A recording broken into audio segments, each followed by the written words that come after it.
Donc étant témoin, enfin un des témoins principaux de l'altercation du 4 avril, c'est-à-dire l'altercation qui a été inversée en Monsieur Fornet agresse Monsieur Sikowski, commissaire évoqué, c'est Monsieur Sikowski qui s'est jeté sur René Fornet avec une violence extrême et c'est Pierre-Marie Lescourt qui l'a défendu et à ses dépens, vu les suites que l'on connaît. Moi, quand j'ai commencé à fouiller dans mon affaire personnelle pour amener mes enquêtes, je me suis aperçu que des policiers ripoux organisaient des spoliations. Et donc je me suis constitué partie civile dans une des affaires d'un des policiers qui avait revendu pour 600 000 euros, dans une des affaires d'un des policiers qui avait revendu pour 600 000 euros 20 000 fichiers personnels, c'est-à-dire les fichiers de Monsieur Tout-le-Monde.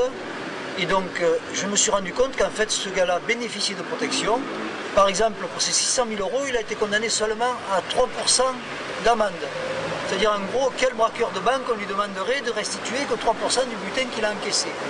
Psychiatriquement et psychanalytiquement, je crois que c'est eux les paranoïaques et ce n'est pas nous. Nous sommes beaucoup plus réalistes, nous sommes sur Terre. Ce genre d'affaires que subit aujourd'hui René Fornet, pratiquement tous les gens qui sont ici autour de la table et qui assistent et qui militent contre l'institution judiciaire et les dérives de l'institution judiciaire, on les retrouve pratiquement, c'est un mécanisme qui est devenu récurrent et qui fonctionne correctement de l'autre côté de la barrière.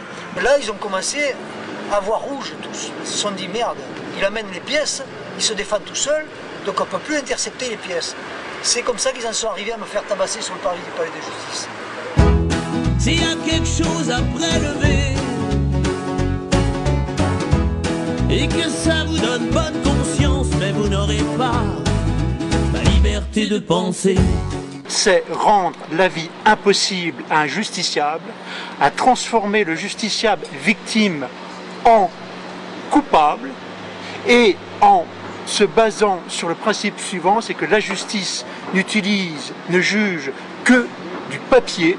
Et il suffit en fait de falsifier des papiers, et des papiers authentiques, notamment en produisant des constats de complaisance avec un huissier complice ou avec d'autres complices, et en fait on rend la justice en France à partir de morceaux de papier qui n'ont aucune valeur parce qu'ils sont des faux. Aujourd'hui ici, en fait, ce que nous demandons et la revendication, c'est cette discrimination à l'accès à la justice de tous les citoyens et de tous les justiciables, que ce soit français ou étrangers, parce que on n'a pas beaucoup d'étrangers parmi nous ici, mais les étrangers sont grugés dans tout ce qui est copropriété, dans toutes les opérations contre les syndics, etc. Je ne pouvais pas attaquer Sikowski, je fais que 65 kilos. Il est prof de karaté dans la police, 95 kilos, donc c'est impossible. Donc il fallait prendre parmi les témoins un coupable. Et donc ils ont pris des secours, le gars qui est venu me porter secours pendant qu'il était en train de me tabasser au sol. Alors ce que je veux dire ici, parce qu'aujourd'hui on dit que la justice ne fonctionne pas, il y a un dysfonctionnement, on dit qu'il y a un dysfonctionnement. Moi je dis que la justice fonctionne, mais pour un groupe d'élus. Et c'est ça ce qui est malheureux, c'est que la justice aujourd'hui, elle n'est pas pour tous. Donc malheureusement, ils n'ont pas eu de bol, parce qu'il y avait quand même d'autres témoins qui sont allés déposer à Montélimar. Et donc derrière, malgré cette mise en scène là, de violence en réunion, ils ont été obligés de nous relâcher après 48 heures de garde à vue. Je pense qu'il y a un financement de parti qui est derrière, parce que il faut savoir que dans les financements de partis aujourd'hui, il y a un accord global sur la répartition de cette manne qui vient des copropriétés, des syndics que récoltent les syndics de copropriété, ce que j'appelle et que les mafieux appellent la pizzini ou la pizzo, qui est l'extorsion de fonds en fait, hein, leur raquette. Plus exactement, c'est un autre terme qui est utilisé. Mais bon, malheureusement, tout est publié sur le net aujourd'hui. Il suffit de taper RIPOU, R-I-P-O-U, et tout le monde trouve le site. Et ça les emmerde. C'est un moyen de communication qu'ils ne maîtrisent pas. Et il y a toutes les procédures en ligne, tous les procès-verbaux. Tout le monde peut voir comment ils ont manipulé les procédures judiciaires, comment ils ont falsifié toutes les procédures. Aujourd'hui, des magistrats, des policiers ont falsifié des procédures pour me faire interner. Prenez ma femme, le canapé, le micro-ondes, le frigidaire, et même jusqu'à ma vie privée, de toute façon à découvert, je peux bien vendre mon âme au diable. Avec lui on peut s'arranger,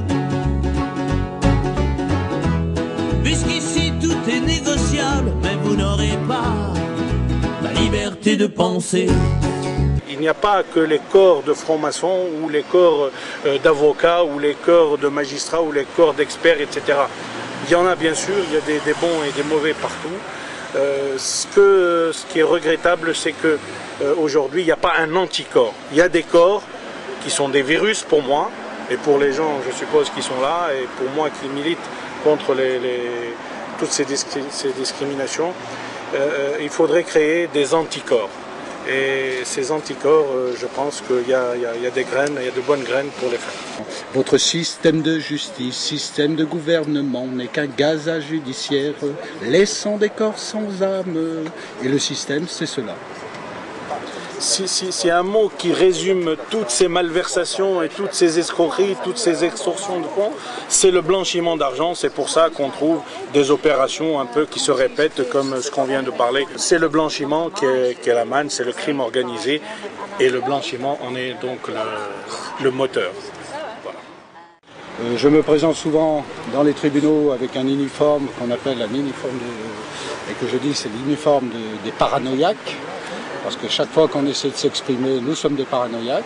Donc je fais un parallèle à l'affaire Jeanbert, car le procureur de la République de l'époque a refusé de faire une autopsie sur ce gendarme. Alors qu'on sait pertinemment qu'un individu abattu par balle, on doit faire une autopsie. Il s'avère qu'il a 2 balles dans la tête.